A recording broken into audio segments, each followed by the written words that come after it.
Made in China. We've got another Neo Geo system here that I'm pretty fascinated by, only because of the price. Probably the cheapest Neo Geo system I've seen available, like a complete system. You just need your games type of thing. This is from Timeharvest. It was around 150 bucks. We've looked at a couple Neo Geo systems recently, like the Orthros, which is a kit that's very expensive. It's neat, it's nice, but it's crazy expensive for what it is. And then another Timeharvest Neo Geo recently that looks like an AES that was pretty cool. And that was around $250. I see them between that to $300. So that's why this one fascinated me. I've looked at other Neo Geo CBOXes in the past from Timeharvest and other places. And I just love Neo Geo. I think it's a cool system. And this one, hopefully it's good. I think this is gonna be a 1C board. So this is gonna be a Consolized MVS unit, which is legit Neo Geo hardware. It's the power supply. Probably a little cheap, crappy one like the last time. But it's gonna be a Consolized MVS for those not in the know. Original hardware, arcade board hardware. Those MVS cabinets, those big red machines, they took cartridges. Kind of a neat thing back in the day. So, you know, the places that would have these machines or own the machines, they could more cheaply change up what the systems had. This one, like, there's like scuffs on this power supply. I don't know if it's used or something. That's just the way it is, but this one does seem heavier than the last one. But yeah, and this is a cool option for people who like original hardware, in the sense that if you want to play original hardware, while you can get like a Neo Geo AES system for a reasonable price, I think, like I still see them like Japanese units and whatnot for a fairly reasonable price. The cartridges for those games are pretty pricey. The arcade equivalents for those games are a lot cheaper. Some price, points have gone up quite a bit over the years, but still more affordable than AES carts, and they're the same exact games, right? And a lot of times these types of units come with the Unibios already installed, everything ready to go. I'm not sure with this one, but let's get this out of the package and see what's up. Obviously an acrylic system, but they did not peel the protective layers off, which is fine, but can be a pain in the ass. I don't think I've ever got one from these guys that still had this on there, but that's all right. I guess these guys are getting a little lazy. All right, I'm gonna peel this all off. I'll be right back. So while I was peeling this crap off of this thing, which is such a pain in the ass, like getting in between the letters and all that stuff, and it's kind of stuck in between the joints and all that, so it's almost like you need to take it apart. But while I was doing that, I could hear something clinging around inside there. I don't know what it is, a loose screw maybe, so I figured let's just open it up real quick, which we were gonna do anyway, but kind of need to do it to get the rest of this protective film off, I guess. But let's see what's inside. Hopefully nothing major. Okay. All the screws are out from the top. Let's take a look on the inside. Find out what's flopping around in there.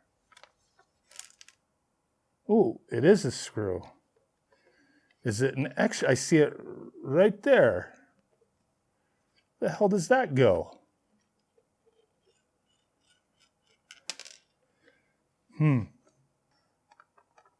I think this screw actually goes right here where the cartridge slot is. That looks to be where it came from. Hopefully it's not like where the threading is messed up. And it still goes in. But there we go. We have an MV-1C board. Does not look like we have Unibios installed, unfortunately. So that kind of sucks. No battery. Battery's been removed. Ooh, the board has a crack right there. Doesn't look like it's affecting or it should affect anything. Maybe they screwed it down too tight. I don't know. Hopefully that is not a problem. I don't think it will be, but that still kind of sucks. But overall, the board is clean. I don't know why they have the Neo Geo logo stuff all over these secondary boards. There we go. But I'm going to get the rest of this stuff off, clean it up, and then we'll test it out, take a closer look at everything. Okay, now that we got this thing put back together, all cleaned up, ready to test it out, but real quick, let's look at what this thing's got going on around it. So up front, power button clicks in and out. I believe it probably glows when it's turned on. 2 DB15 ports, so original AES style controllers can be used on here. The more expensive versions of these will have like USB or other ports for different controllers. I prefer just the Neo Geo ports. I'm gonna use the Blue Retro, got this off of Amazon for like 20 bucks or so. That plugs up in the front, lets us use wireless controllers. I'm gonna use the 8-bit Neo Geo controller on this thing. Then on the side, a little bit of ventilation. This side, nothing. Underneath, there's still some protective paper on there. I did not peel off, but a bunch of ventilation down there, a bunch of screws, some feet action. And then on the back, little weirdness going on here. We've got a set button. We've got RGB out and then DC in. I prefer like the barrel jacks, but after I like looked at that and then looked back at the power supply, I do think this like second hand and they just modified it for this like 4-pin thing because this looks like it was added on. So yeah, we got this like 4-pin adapter. Back here, the RGB is going to be a Sega Genesis style port. So we should be able to use like the Rad2X HD Retrovision cables with, you know, scalers, different things like that, or just, you know, Genesis cables in general. But let's go ahead and plug this thing in. Okay, so let's see if this thing is worth a damn. First off, let's try out Samurai Showdown 2. I do have the Rad2X plugged in. Power on. The light does glow. Turn on the controller. Nice. I'm already digging, let me zoom up a bit. I'm already digging the colors and saturation more so than that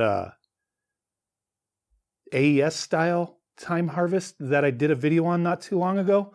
This looks clean. And that's with the Rad2X.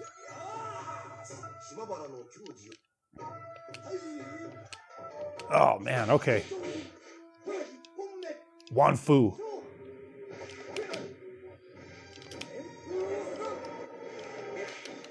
Wireless controller. Oh, the one thing I did not try, but it didn't look like it had anything installed, was the Unibios. So normally if you have Unibios, hit select and start. Holy crap! That's Unibios 4.0. Why didn't it show it? Maybe there was a delay with the signal. Let me soft reset. Yeah, and there's a serial number. It's not a free version. What the heck? Okay, I'm also gonna try this out, the Sega Saturn 2X. It's like the Rad2X, but it has like a lot of features to manipulate things. If you plug it into your computer, it can be used for all these different systems, Neo Geo, Saturn, Genesis and whatnot. I got this off of Amazon for like 40 bucks or so. Comes with all the adapters.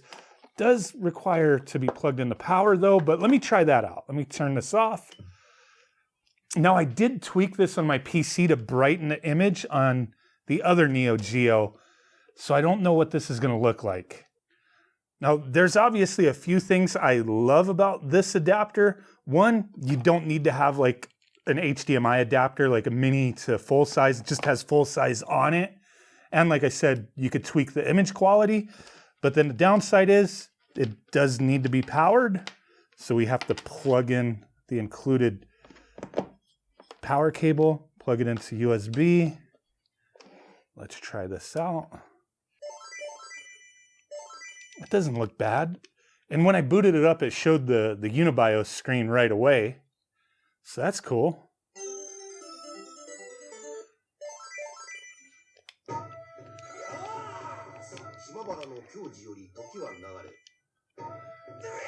Now, I don't see any distortions in the screen, no waviness or interference or anything with either of these adapters that I've used. So that's a good sign for such a cheap Neo Geo Consolized MVS. Got him. Okay, let's try Samurai Showdown 1. Yeah, I wonder why this has like a serial numbered Unibios instead of a free version. And I didn't see a chip on there, so I guess maybe they just redid the BIOS. I don't know. But this is cool. Such a cheap system. It's lacking some, features that a lot of the other ones have, but I'm fine with it. Like, I don't need to be able to use Sega Saturn controllers or USB controllers. I want to use Neo Geo controllers or stuff like this, with the Blue Retro. Yeah, you don't have, all the video options like some of the others do, but I actually really dig this. I wish they would have done this like the AES one and like a little AES shell. That would have been cool.